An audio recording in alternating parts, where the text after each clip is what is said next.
6:33. I'm sure more people will be jumping on. But for those of you who don't know, I am Brandy Chambers. I am one of the members of the Management Committee for the Feds. I also am a former Democratic nominee for Texas House District 112 in both 2018 and 20. So I have been working with the Feds for a while, and through me running, obviously, I became very interested in always checking out what the legislature is doing and who's filing what.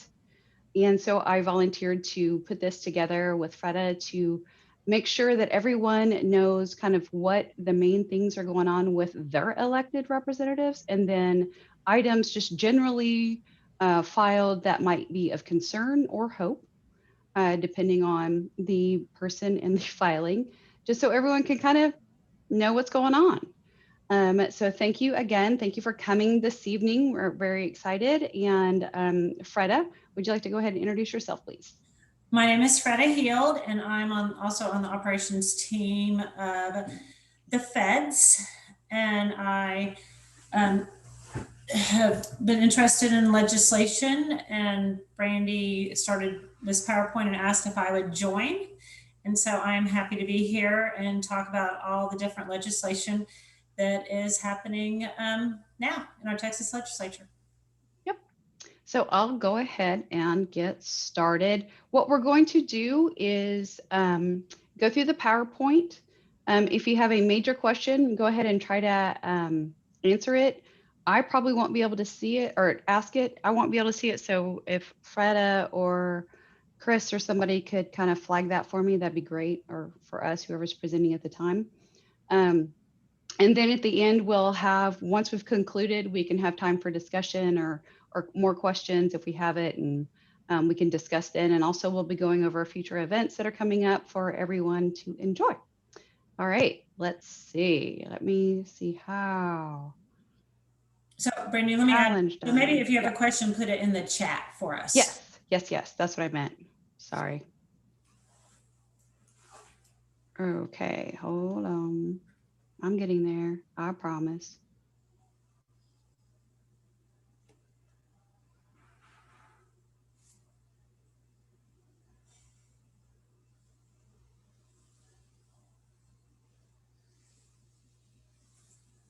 Okay, can you guys see that?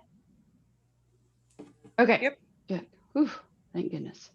Okay, let's see if I can get this going in a presentation. So there you go, looky there. So far spelled everything correctly. That's amazing. Okay, so what we did, like I said, was that we focused on, we wanted to bring awareness of what the legislators that touch the area of Feds are filing. And here's the kind of what we thought was the most appropriate districts and representatives that touch most of the major geography associated with the Feds. First one is Jasmine, and Freda will be taking that one. So Jasmine has, so we obviously she's authored 60 bills, but we just took out a few that we thought was important in the coming. So SB 1606 relating to protecting the population of Texas, its environment, and its most vulnerable communities, promoting the resilience of the electric grid in certain municipalities. So obviously, very important, the electric, what's going on, what happened with the storm that we had. And, we do have, there are some vulnerable communities that are still struggling at this time.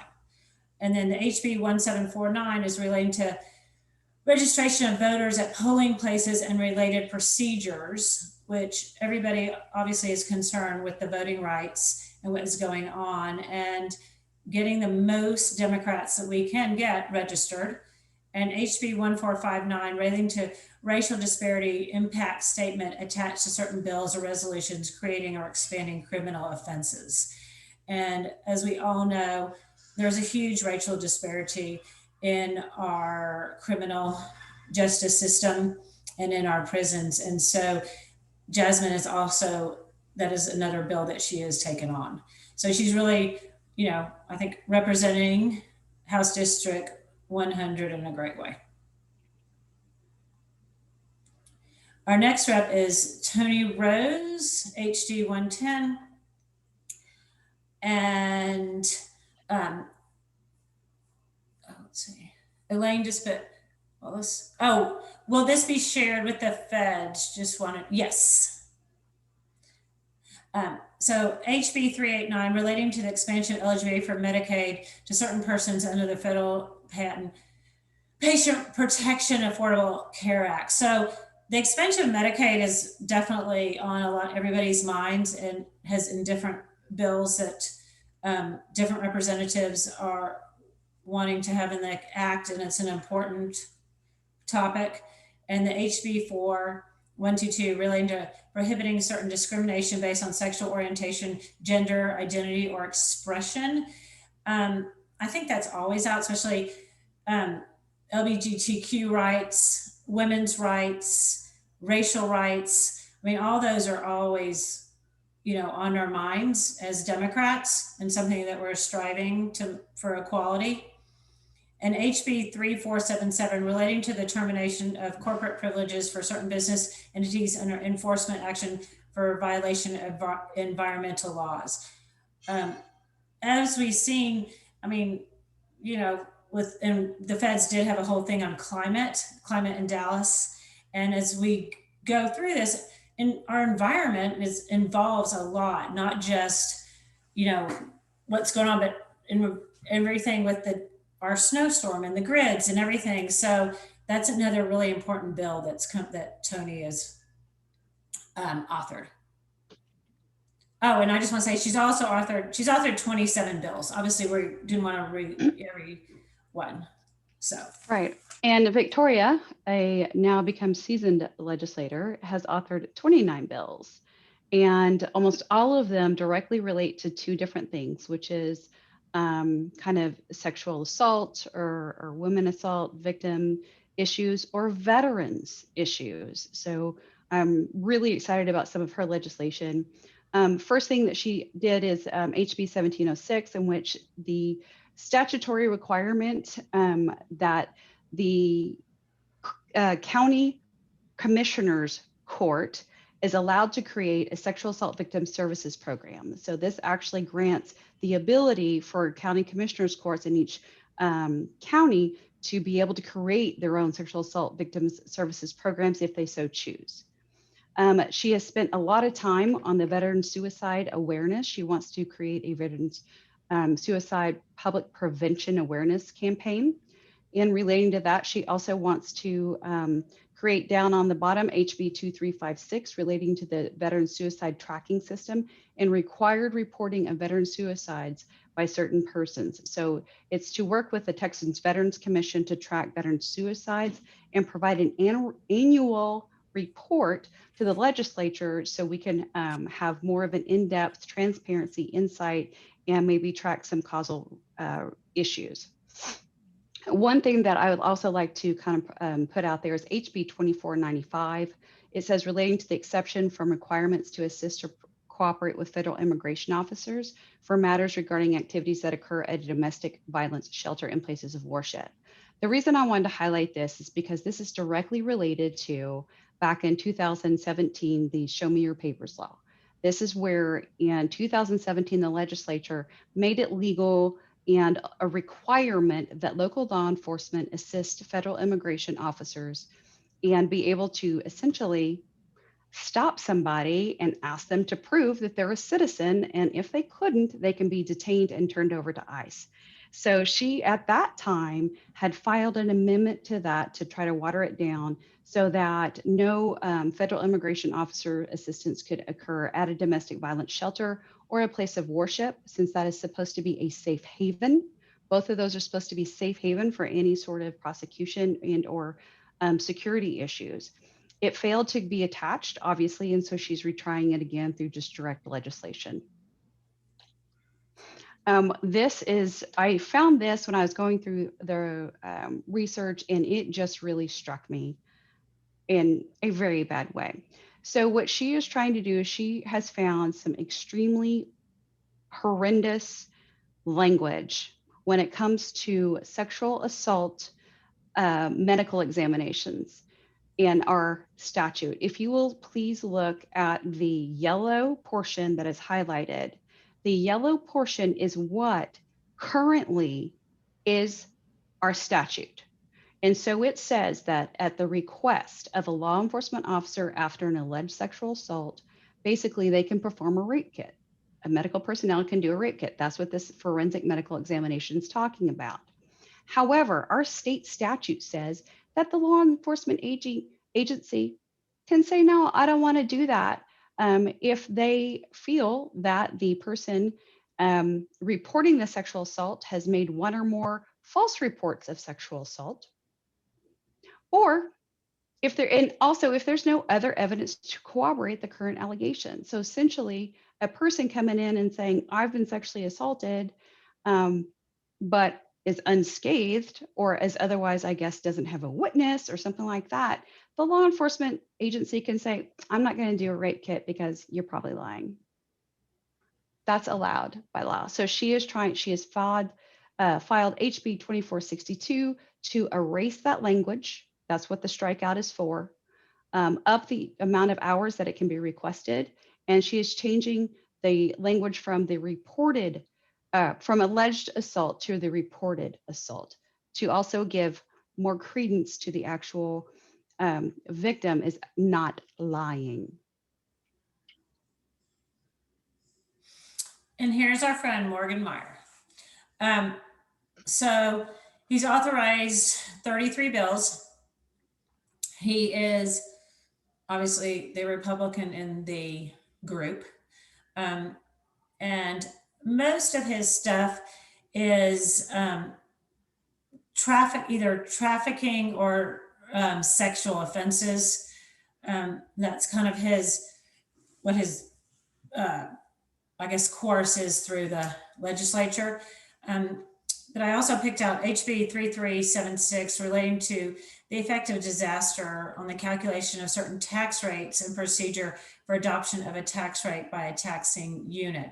So like the disaster that we just had, our tax is going to be different. What are we going to have for a tax rate? And that's that bill. HB 2463 relating to the trafficking of evidence of sexual assault and other sex offenses. So this is on women and children. And then HB 1139 relating to the statute of limitations for certain offenses committed against children, where he wants to extend that. He wants to extend the statute of limitations. And the HB 24. Sorry. That's okay. HB 246 relating to the non-compliance provisions regarding the collection, analysis, and preservation evidence of sexual assault and other sex offenses.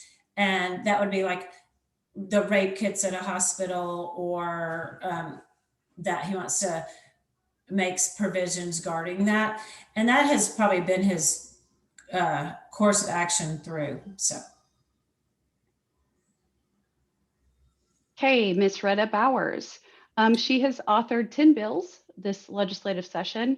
Her crowning achievement, I always say the crowning achievement because this is the crown, what they're calling the crown bill, which she is really pushing and getting a lot of media support for, is HB 392, relating to the discrimination on the basis of hair texture or protective hairstyle associated with race. So this is stemming from, I think last year there was a Black boy that was suspended from school because he had dreadlocks or some sort of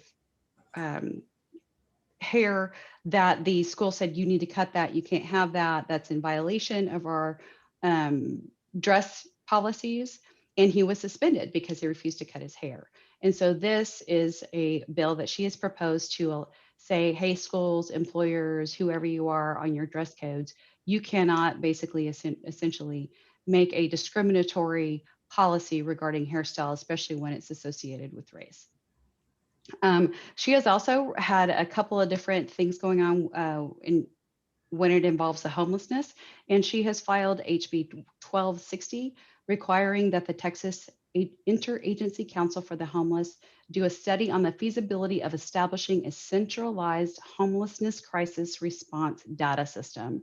So this would give us information throughout Texas, if it was to happen, that would be able to give us more insight in the ability of, what's going on with the homelessness crisis, how are things being responded, what is being responded to, what wraparound services are not being provided. This would give that information to the state to where we could actually act on it. And HB 1262 requires education and training for peace officers regarding trauma-informed techniques to facilitate interactions with homeless individuals. This is really important because a lot of homeless individuals have mental health issues. And if you are not trained on how to interact with someone that is going through some trauma or is reacting to some trauma, it could turn out to be very deadly for the homeless person. So to require this training would, to me, better the entire society. Representative John Turner authored 20 bills in his sophomore session, in which there was some election legislation filed, HB 119, relating to the exception to the application of the offense of illegal voting, providing that if a person voted by provisional ballot and did not know they were ineligible to vote, it would not be considered a crime. Right now, the way the statute is written, there is no affirmative defense. It is not a defense that, hey, I voted a provisional ballot.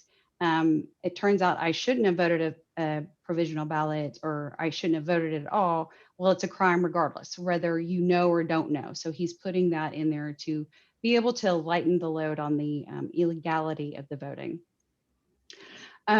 Also, in response to the pandemic, he has filed HB 2270 that will enact a personal protective equipment reserve advisory committee, also enact the ability for that committee to create the personal protective equipment reserve for the state, so that in the event this ever happens again, we won't be shorted masks, gloves, and other protective equipment for first responders. And additionally, HB 3334, relating to a criminal justice system sentencing database established by the Office of Courts Administrated by the Texas Judicial System.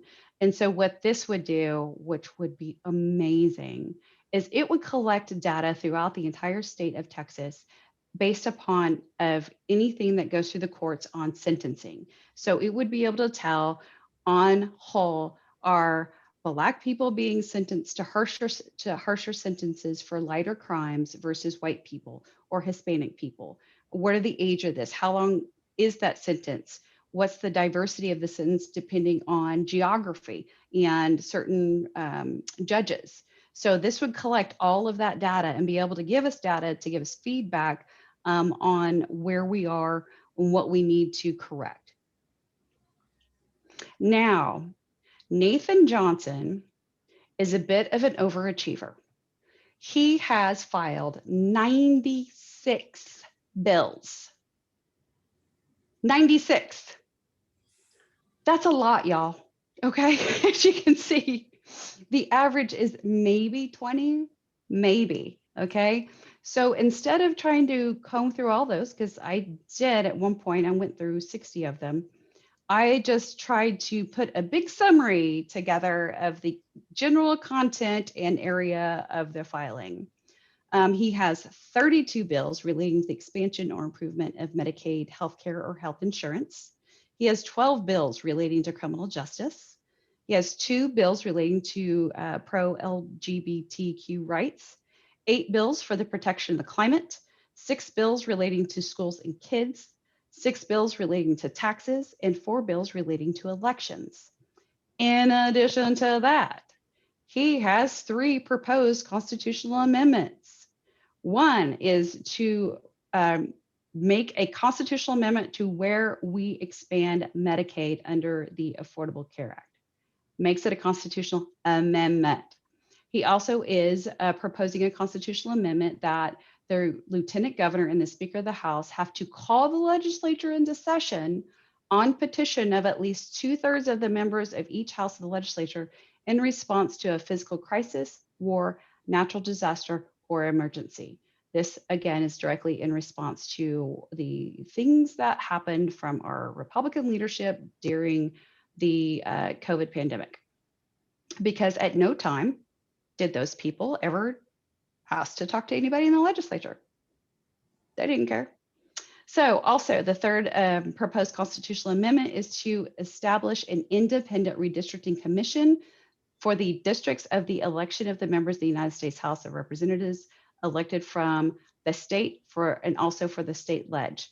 This would take our gerrymandering issues off the table. If we established our own independent redistricting commission that was not composed of Republican governors, Republican lieutenant governors, criminal AGs, that would be great. And maybe we could get fair representation.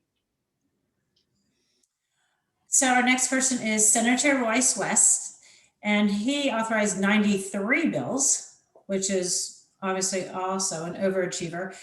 He was elected to the Senate in 1992, so he's definitely the senior member here.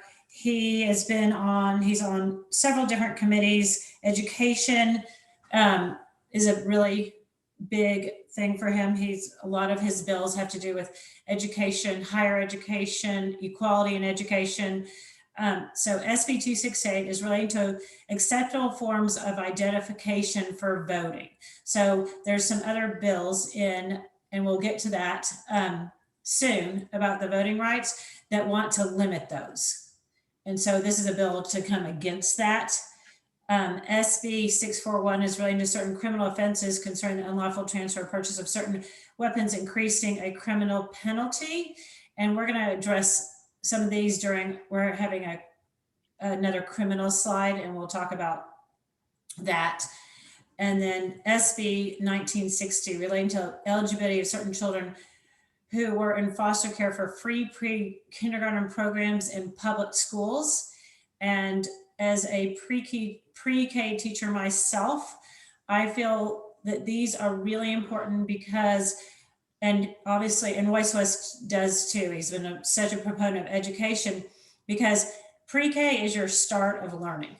It is proven that if you have pre-K coming into the schools, that you have a leg up, and so that's a really important issue. SB 1606 relating to protecting the population of Texas, its environment, and its vulnerable communities, providing the resilience of electric grid in certain municipalities. So it was shown, like in an area called Vickery Meadows that's near where I teach at Temple Manual, they were out without power and water way longer than a lot of other places because they really do not have the resources in that area. So this bill would help those areas. SB 1799 relating to the creation of broadband internet connectivity and broadband access grant program to facilitate instruction and learning for public school students. So during this pandemic, this has just been one of the most important issues, because these children that were online, but they didn't have the internet. They didn't have the broadband. They couldn't connect. Well, if you couldn't connect, how could you learn? How could you go into and be able to go to school? You couldn't. And so and I think it's actually a nonpartisan bill that's coming to expand the broadband connectivity throughout Texas for all. Oh boy. So if you need a drink, now would be a time to take it, because Senator Bob Hall, well, you can tell by the picture what I think of him. So Mr. Hall is downright scary. He has filed several bills that essentially want to take us all back to 1840. Let's start with Senate Bill 513, that the enforcement of certain federal laws regulating firearms, firearm accessories, or firearm ammunition within the state of Texas creating a criminal offense. So what he wants to do is to create the Firearm Protection Act, prohibiting any entity from enacting any law or regulation relating to a firearm. So essentially, firearms would have more rights than women, according to this. So this would be absolutely ridiculous, because what it would do is that also he wants to make sure that any federal, like no federal laws would touch us. So there would be absolutely no way that any federal law would be enforced in the state of Texas if it had anything to do with the regulation of a firearm in any manner. In addition to that, he filed SB 514, which prohibits a school from restricting an employee from carrying concealed handguns by handgun license holders on the campus of a school district or open enrollment charter. So what he wants to do is take away the school's ability to make their own choices and say, we don't think that we should have firearms on campus. As long as that person has a license, then that person has the ability to come and go as he pleases on the school district or in open enrollment charter schools. He also, this is great, wants to propose a constitutional amendment regarding actions involving the conduct of elections and powers of the legislature to file certain actions against the governor and other state officials. So what he is saying by constitutional amendment is that he wants to make sure that any member of the legislature may sue the governor or another official for violating any law regarding the conduction of elections. That's interesting. So another constitutional amendment, he wants to guarantee the right to life for unborn children. This constitutional amendment will do away with Roe v. Wade and also make sure that no federal laws regarding abortion at all would be able to be enforced in the state of Texas. And this would be in our Constitution, not just state legislature. He wants to propose a constitutional amendment to prohibit the legislature from requiring a license or permit for the wearing of arms.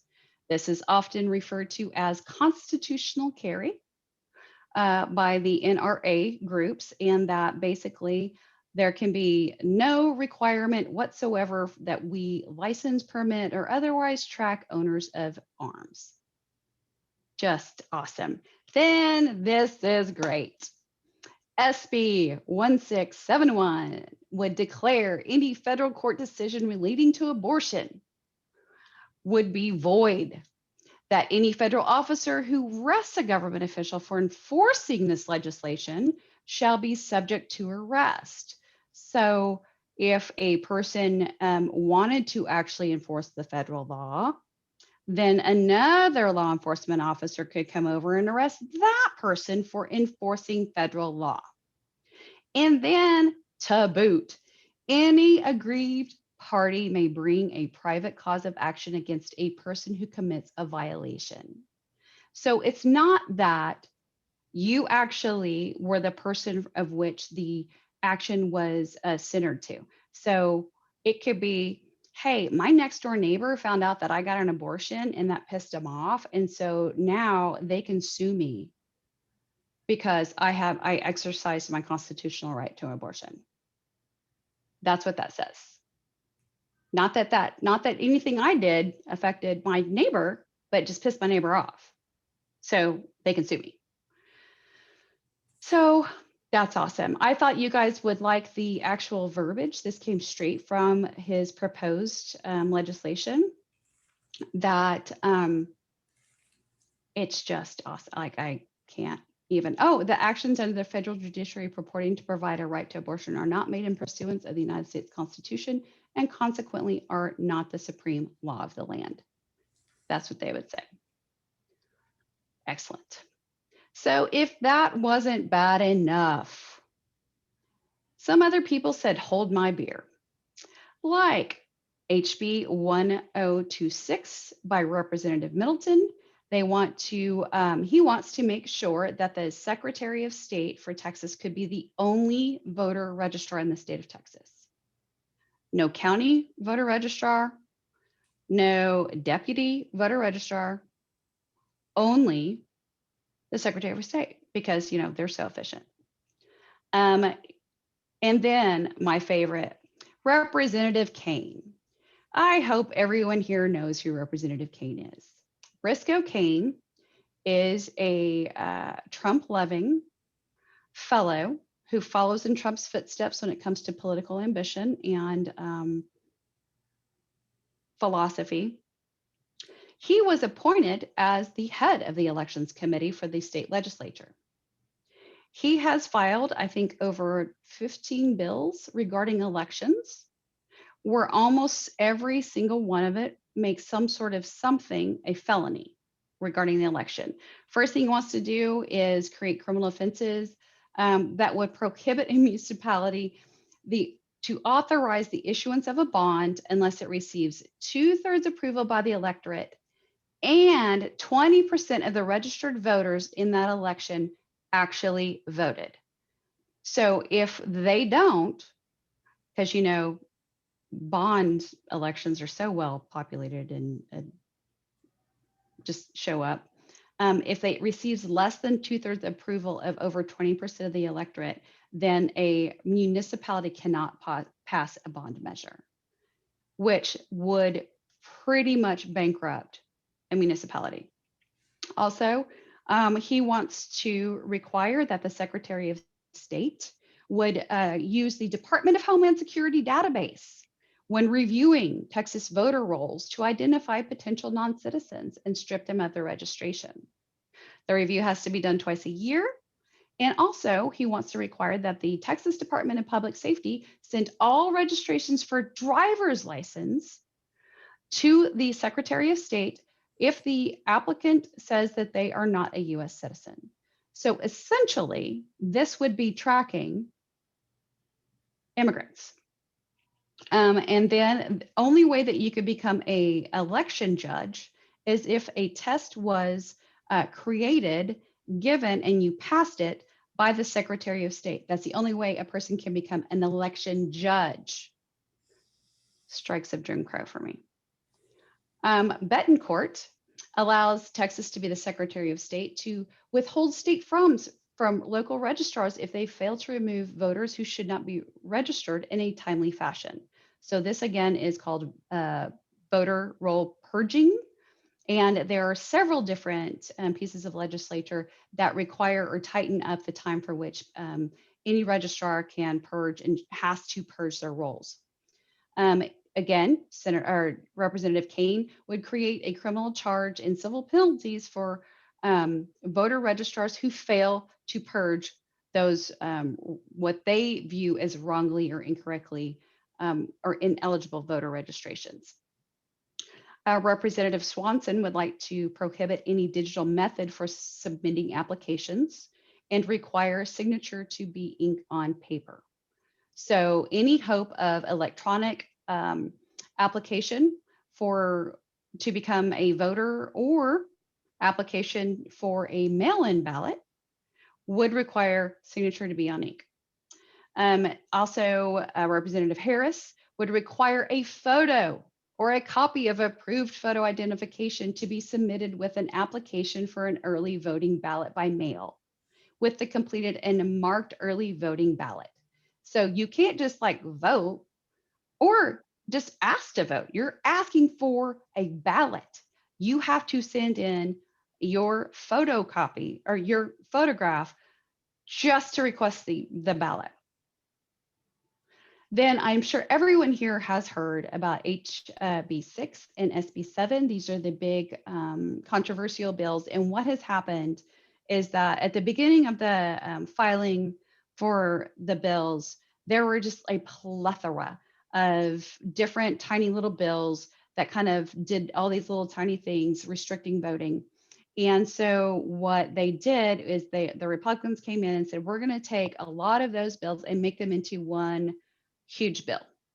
And that's what is a result is HB 6 and SB 7. So these little elements previously were out there on their own, but in order to basically affect the most damage, they put it all in one so they can just usher it through. It makes it a felony for a public official to distribute an absentee ballot application. to anyone that has not requested one, makes it a felony for any public official to distribute an absentee ballot to anyone other than the person who submitted the request. So no one can pick up, your absentee ballot for you. Makes it a felony, again, for a public official to encourage anyone to submit an absentee ballot if they didn't request one. So you can't go around and go, hey, you're eligible for an absentee ballot. You should get one. That would be a felony because you don't know if they've requested one. It would give the Attorney General broad authority to prosecute volunteers who engage in get out the vote campaigns in the lead up to elections. So Ken Paxton would have the ability to come in and prosecute volunteers if you dare try to get out the vote. It would limit extended early voting hours. So basically what they want to do is only have voting hours between 7 a.m. and 7 p.m. Anything outside that specific time frame would be considered illegal. It would prohibit drive-through, outdoor, or mobile voting.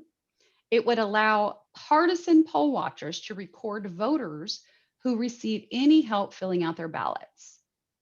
It would require voters to provide proof of disability to qualify for mail-in voting, including written documentation from the Social Security Administration or a doctor's note.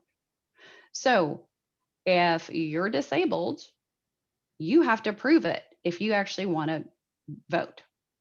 It would require the same number of voting machines at each countywide polling place. Now, when I read that, I first was like, well, that's not bad. Oh, but then I started thinking about it. Well, okay, well, the population who's going to go vote in Rusk, Texas is extremely different than the population that's going to go vote in downtown Dallas or South Dallas. So if Rusk, Texas only needs 2 machines per polling establishment, everywhere else just gets 2 machines. That's not fair. So that all that does is require longer waiting lines. People get frustrated, they walk away. It would require a doctor's note for curbside voting. So basically, again, how dare you not get out of your car and go in and go vote? So let's say you have a broken leg or you can't do that. You have to prove that you are in need of assistance before you can actually vote on the curb. It would also require that any person in the car with a voter who is voting curbside shall officially be deemed an assistant under the law who must sign the form documenting they provided assistance, regardless if they actually provided assistance. Just because they're sitting in the car, they have to sign the form saying that they provided assistance. And I thought this was a great little quote that is very important. It says, what this bill does, whether intentionally or not, is in several ways treats voters with disabilities differently than other voters, both in terms of having to prove their disability and not trusting the people that assist them, said Jeff Miller, a policy specialist with Disability Rights Texas. And that's problematic on lots of levels, but fundamentally it violates the Americans with Disabilities Act.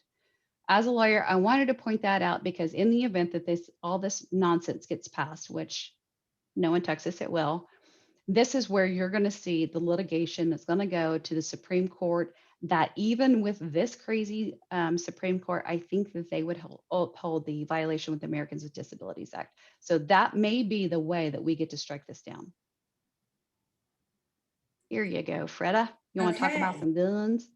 So I think, most of us have really, with the last 2 shootings that have happened, are concerned about guns. And, we do live in Texas. And so that's, a little bit different.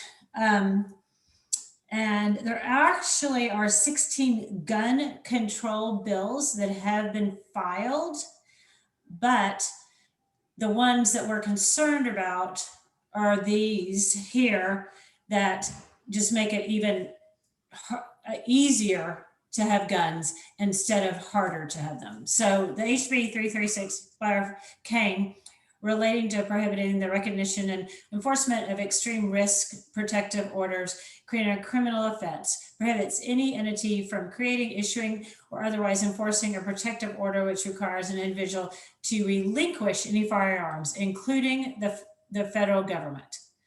I mean, just ridiculous. HB 55 by Swanson, school marshals can carry a concealed handgun on them and be loaded with ammunition. And this bill would also remove the language in the code that states if the marshal is in constant contact with the students, they cannot carry a concealed handgun. I mean, I don't know of any parent that would want their child to go to school if a marshal was able to carry around a loaded handgun. I mean, that is just scary. HB 1856, Hefner, protects, okay, not based on case law. I have definitely people in the chat saying, I wouldn't want to be a teacher. I mean, yeah, I mean, it's just scary.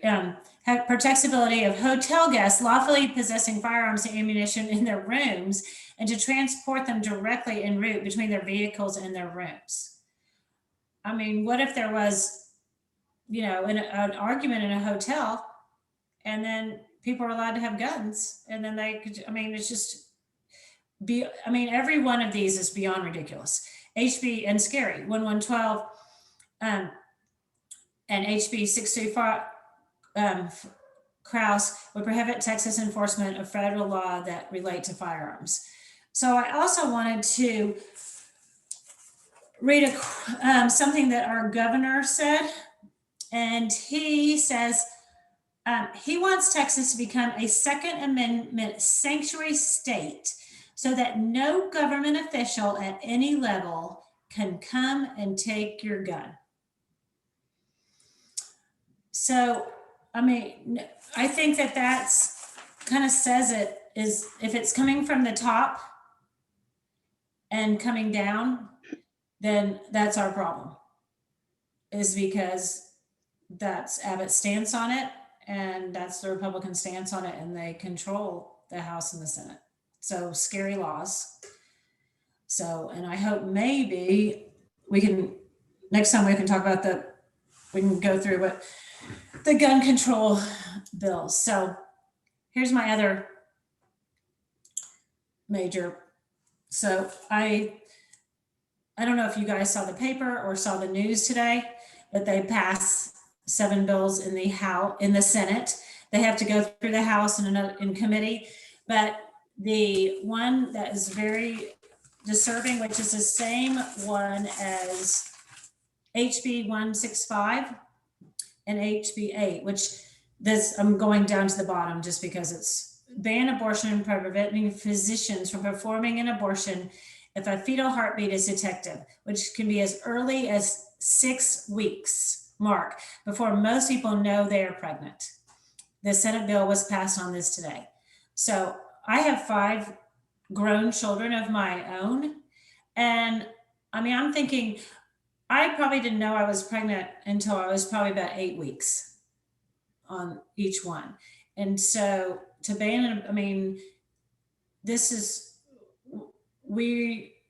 an attack on women. These abortion rights are attacked on us. The first one, HB 69 by Toth, ban abortions at 12 weeks of pregnancy, revising the current state law which prohibits abortions after 20 weeks. So they're trying to even push things back. So we already have it in our state law that prohibits abortion after 20 weeks. So Toth wants to do 12 weeks. And then the other one with the HB 165 and SB 8 want to do it after basically fetal heartbeat, which is 6 weeks. And then HB 92 with Swanson creates civil and criminal penalties performing abortions. A person involved with criminal abortion could be subject to a lawsuit by the Texas Attorney General for $30,000 civil penalty fee for each violation. And what's really scary about this is that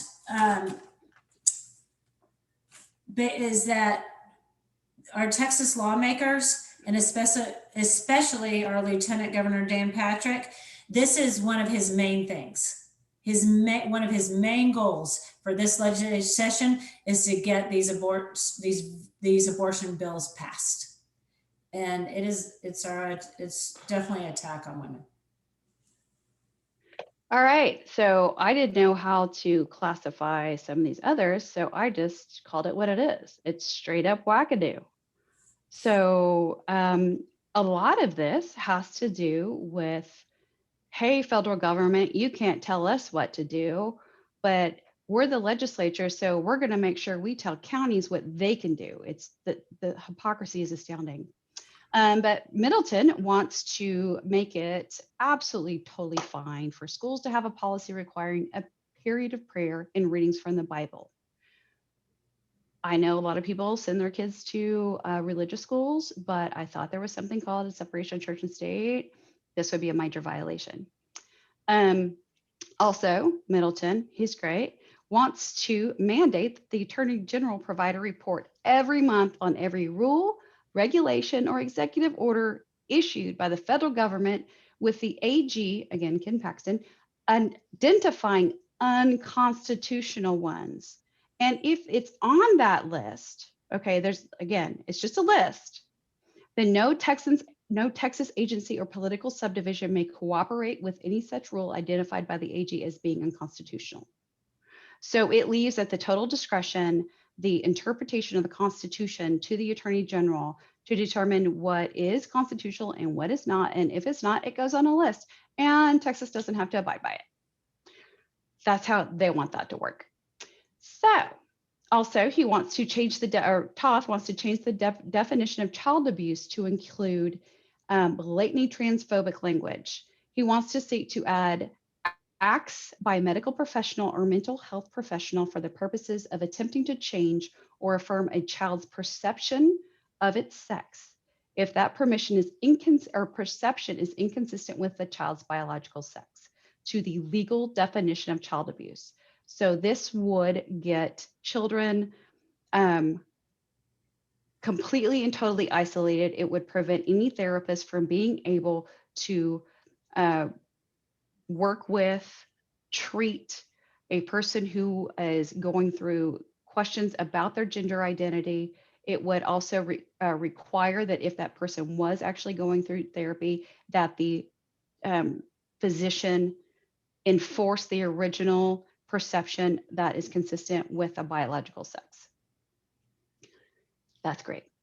And if they didn't, that's defined as child abuse and punishable by prison. Middleton also wants to make sure that and this is totally aimed at John Crusoe, by the way, that if a prosecutor fails to bring charges against, quote, rioters, and the prosecutor has an informal policy of not prosecuting criminal conduct in a riot, then that prosecutor may be sued for civil liability for failing to bring charges. Yeah. And this one's great. I love Biederman. He's the one proposing a referendum to the people of the state of Texas on whether the state should leave the United States of America and establish an independent republic. Sit on that for a bit. Again, Middleton, love him. Preserving religious liberty, wants to eliminate law enforcement's ability to enforce any separation of church and state or the Establishment Clause in the Constitution, or in any way restrict church speech in any capacity which would create civil liability. Again, all of these white men are wanting, and they are white men, I've checked, to basically say, we're our own deal, federal law, constitutions, the Supreme Court rulings don't apply to Texas. And here are the biggest offenders of democracy. Just so you all would know the faces of the monsters behind this horrible legislation. Mays Middleton, the man that I just kept talking about. Briscoe Cain, our elections chairman. Valerie Swanson, the sellout for all women. Steve Toth, another wackadoo. And Mr. Biederman, the chairman of the Succession Caucus. But yet they have a leader. His name is Brian Slayton. He has been designated as the biggest offender of democracy. as he has filed HB 3326 to abolish abortion and allow the death penalty, not only for women who have abortions, but for the physicians that carry them out.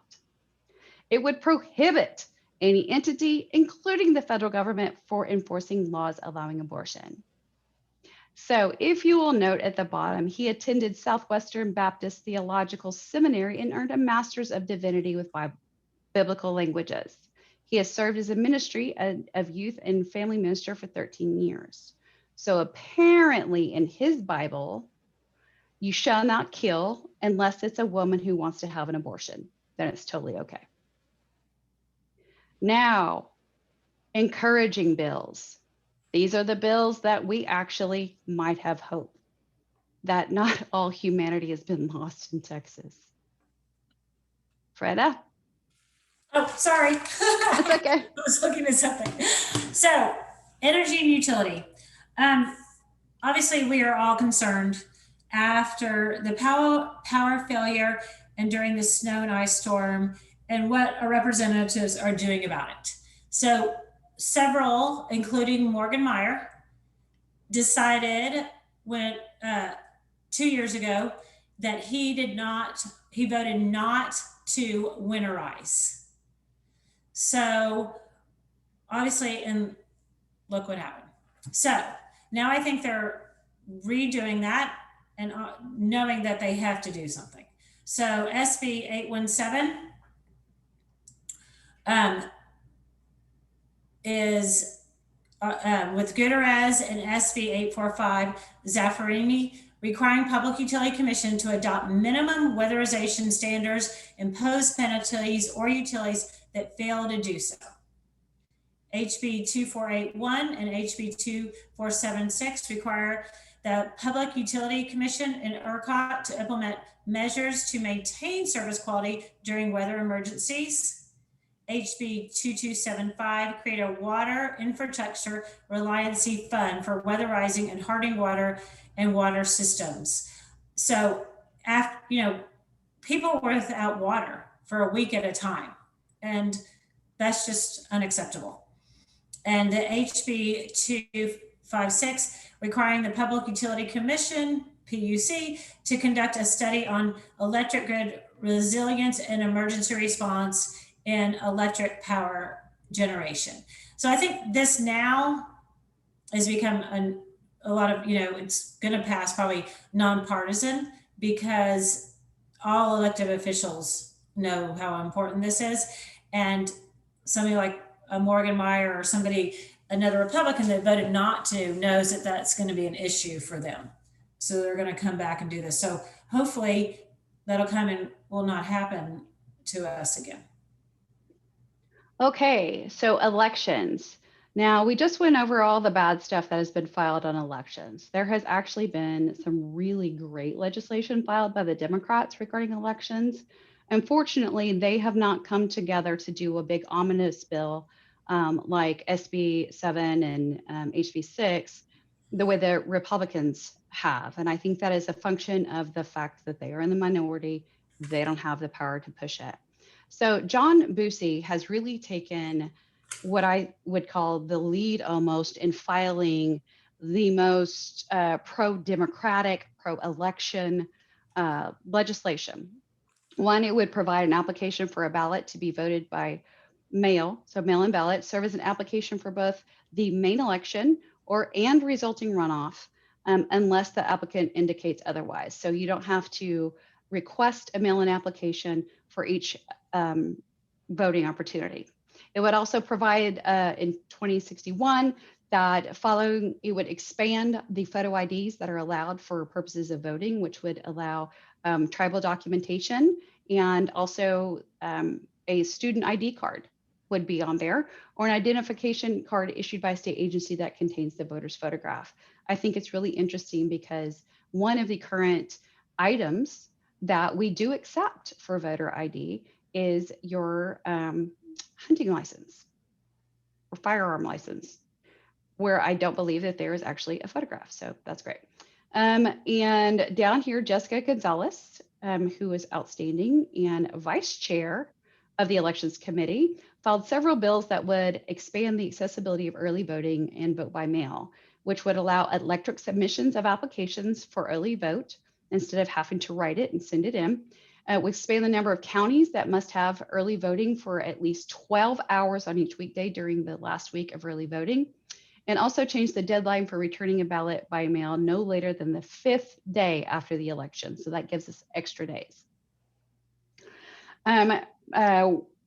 Chairman Israel, who is wonderful, absolutely wonderful, has also, and she has filed this, I believe, every year that she has been in the legislature, which would allow voter registration application online through a state official website. So it would allow applicants to print, sign, and mail their application to the registrar. Boosie, again, would like to expand early voting by mail for any qualified voter who fills out an application. This is what we call the no excuse vote by mail. As you know, in order to be able to vote by mail, currently in Texas, you have to be disabled or out of the county in which you would normally vote, or you would over the age of 65 or over the age of 65. This would say, hey, you don't need to do anything if you just want to vote by mail. You can vote by mail. And then Carl Sherman says certain election days would be designated as state holidays. I think that is actually, this is also part of the federal HB1 in which they have tried to put in the big federal legislation. There you go, Freda. Okay, so criminal justice. I think the George Floyd Act is on everybody's mind as the trial is happening now and what is going on with that. So HB 88, Thompson, Representative Thompson introduced. And so it would, and I think there's probably George Floyd acts across our country, I hope. So would ban chokeholds across the state, require law enforcement officers to intervene or render aid if another officer is using excessive force while on the job, and arrests of non-jailable violations, and make it more difficult for officers to claim qualified immunity from civil lawsuits. So I think all those things are really important, and I can't even imagine that something like that could not pass through. So we're, hope it's in light of everything. Another HB 54 and SB 223 would forbid any future contracts between reality TV shows and the police. A similar bill was also filed by Senator John Whitmire. And HB 492 is ban no-knock warrants in Texas. You just couldn't come into somebody's house without the police is here. HB 496 would create a criminal offense for police officers who fail to display their name and identification number while on duty. That's also very important because I think somebody will see a police officer and they also need to identify themselves. And HB 312, Collier require peace officers to undergo implicit bias training. The goal of this training would be for peace officers to critically examine common stereotypes and culture assumptions often held by communities and officers who serve those communities. Obviously, this is really important. And as we all know, there is a bias against minorities. And I think I heard somebody say there's, not all, in the George Floyd trial, there are good cops, but there also are bad cops. And, but there also needs to be training for those good cops on bias, so. Healthcare. So I think the healthcare and also came into doing the Medicaid and abortion, but HB 602 establishes a single payer healthcare program known as the Healthy Texas Act. This would ensure comprehensive healthcare coverage through a single publicly funded program. And HB 40 would work towards placing a monthly cap on the price of insulin and insulin supplies, which is really important for diabetics because it's very, very costly. HB 414 and SB 121, which is by our Senator Johnson and Wall, expand Medicaid eligibility for women after their pregnancy, and help women continue to get medical assistance for no less than 24 after their last month of pregnancy. Similarly, Senator Nathan Johnson's bill would extend Medicaid eligibility for women after a miscarriage. So I think the expansion of Medicaid has been on everybody's minds for the last couple of years. And hopefully that at some point we could, that'll happen. Okay, so these are a bunch of different bills that I found that made me so excited as a Democrat, but they didn't really fall necessarily into one big category. So I just put it all kind of randomly together. James Tallarico, if you are not familiar with him, I really encourage you to kind of look into him. I think he's got a future in the Texas legislature. He has the ability to work across the aisle. He's very just amicable. He's such a good guy, and has a really good heart, and you can tell by what he files. So James Tallarico, check him out. But HB 62 creates a restorative justice coordinating council in schools as a disciplinary alternative to suspension.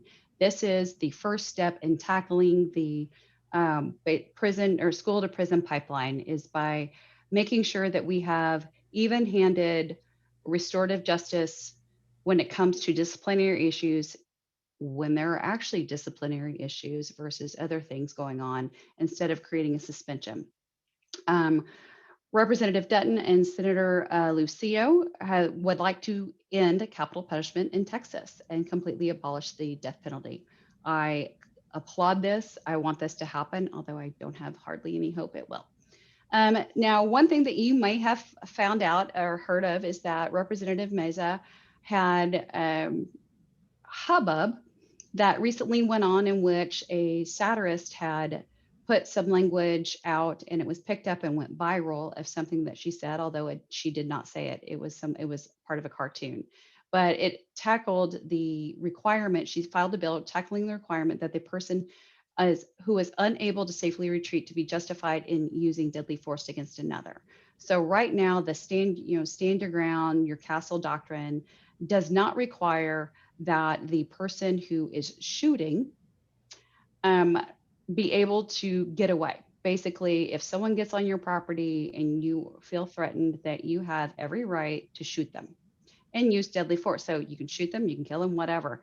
It doesn't matter that they were running away from you and there was actually no threat of imminent harm. You still get a pass. So Representative Meza is like, I don't think that's really great. Maybe if the person was able, that perceived threat, so the homeowner was able to leave, maybe they should be guilty of murder if they did that. So this is what that's trying to tackle, saying if you were able to get away, you don't get to use deadly force against another person. Because she said directly that, if someone's stealing a yard sign does not justify them being killed, essentially. Now, this is the next one. I love this. Senator Eckhart is proposing a constitutional amendment to authorize and regulate the possession, cultivation, and sale of cannabis. So this would create a complete and total Texas constitutional amendment, thereby creating basically recreational cannabis as a possibility and option for the state of Texas.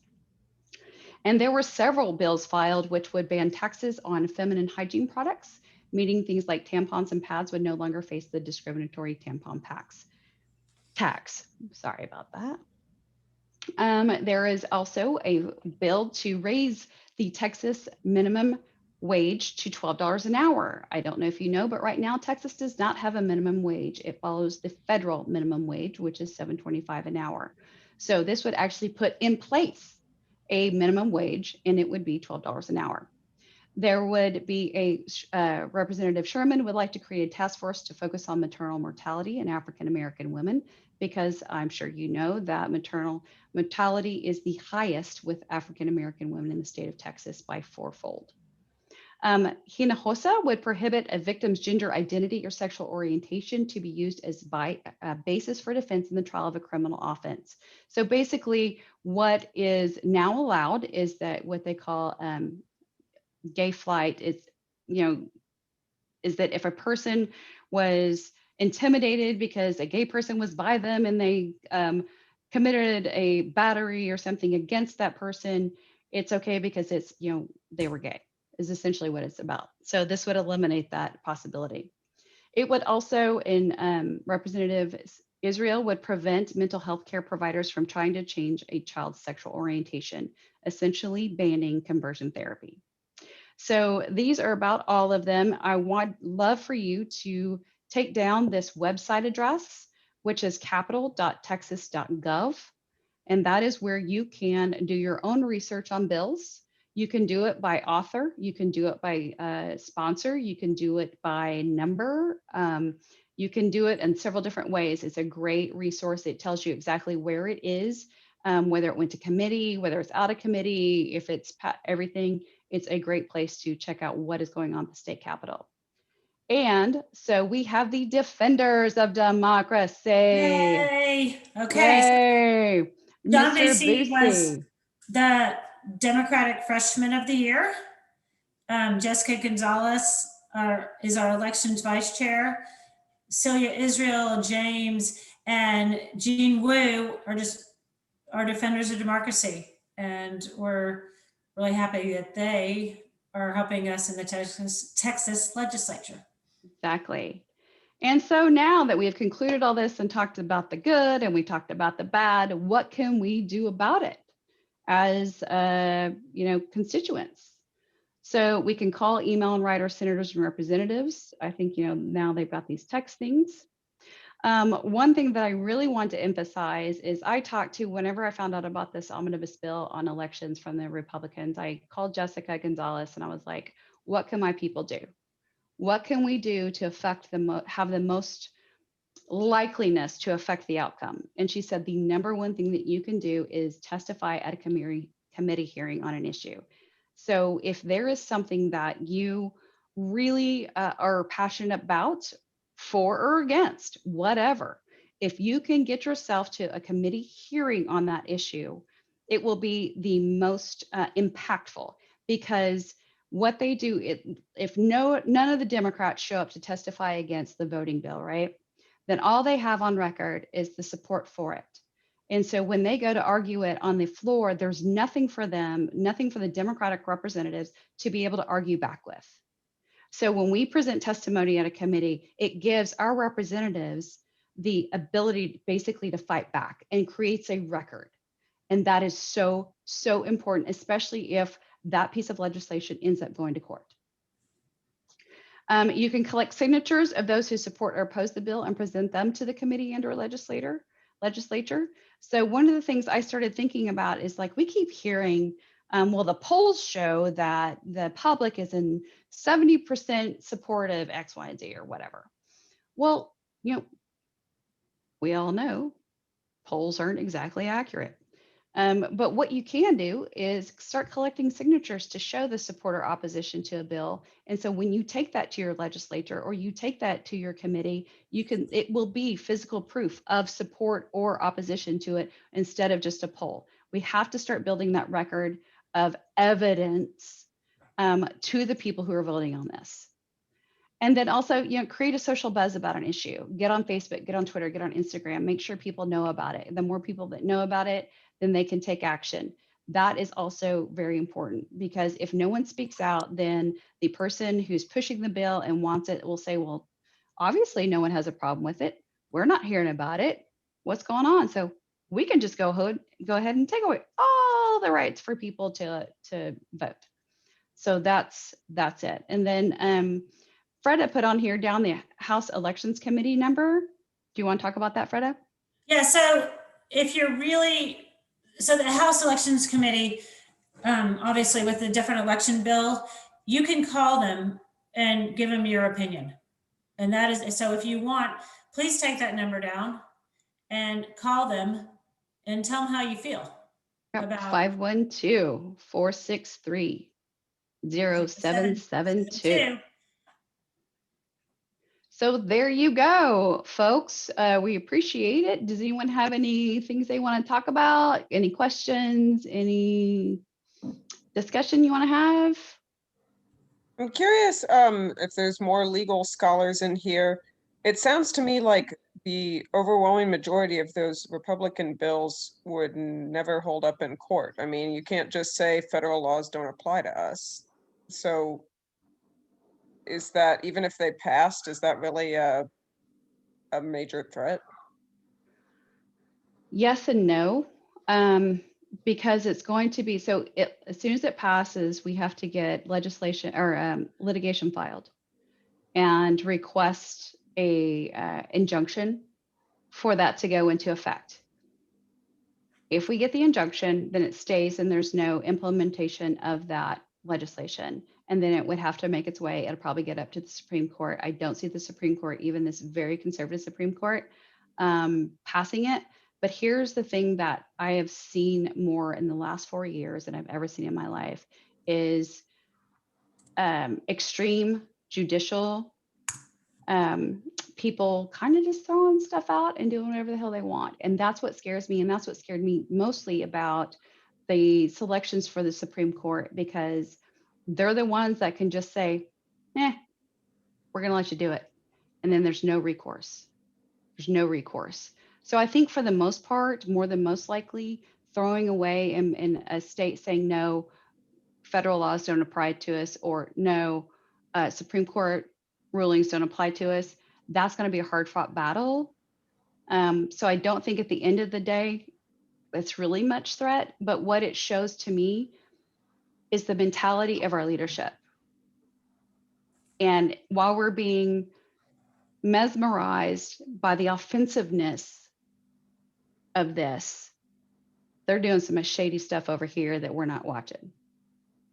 Yeah, that's what I was thinking, is that I'd rather focus on the stuff. I don't want people to, get complacent. I'm not trying to say let's get complacent and the courts will save us, but yeah, I'd like to focus on the stuff where the courts are less likely to save us. I was going to say, Chris, if you're listening or if you're still there, did you want to chime in on the legality issues? Yeah, no, I'm still here. I mean, I think you hit on that, Brandy. I mean, I think the other thing to think about too, and this doesn't really go towards, whether these laws are going to get upheld or not, but how much money are we spending as a state, challenging or trying to uphold these laws that are purely unconstitutional? And I find it just so incredibly, well, this is not going to come as a shock, but two-faced of Republicans who are always holding up fiscal conservatism, meanwhile passing laundry lists of bills that they know that they most likely are not going to pass constitutional muster. So I don't know. I think that there should be some sort of tracking of the legal fees that the state spends trying to fight for these bills that are clearly unconstitutional.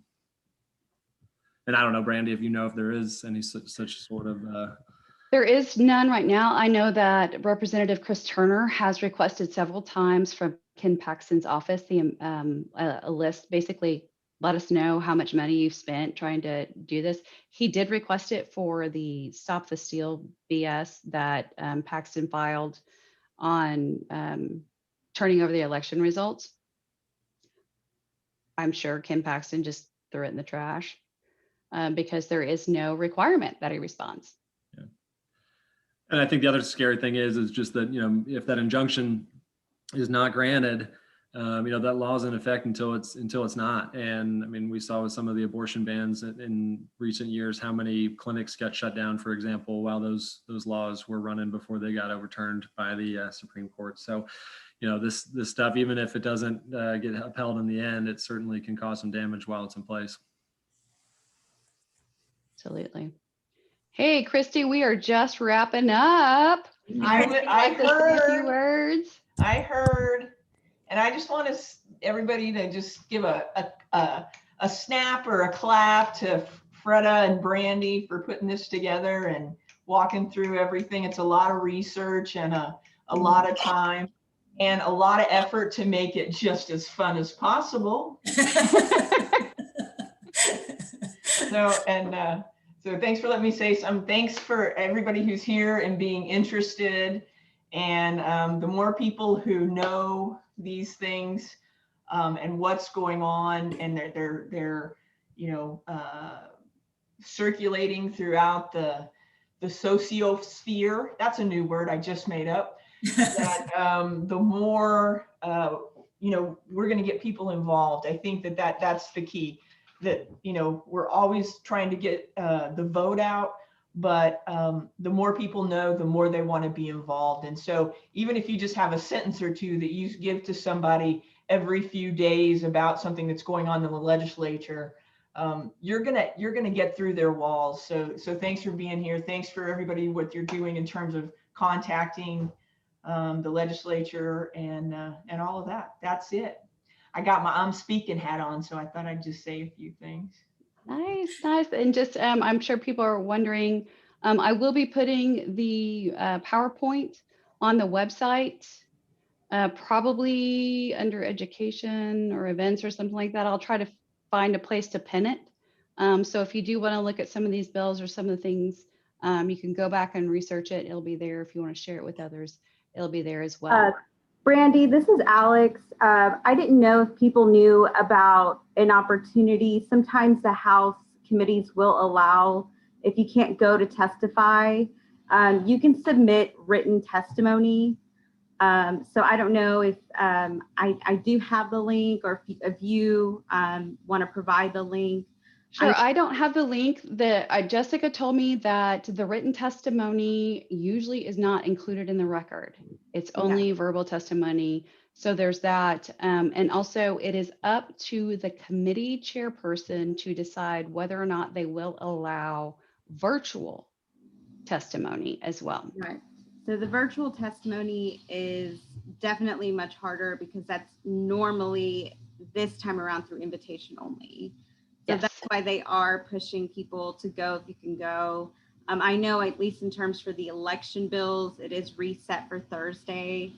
So those that can go, can try to go this Thursday. So those are just different options. I know that the Texas Democratic Party, there's also, I think on their Facebook, have a lot of good information about speaking points if you don't know what to say.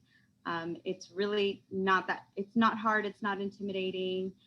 So if you don't know, there's also good speaking points through their Facebook and social media.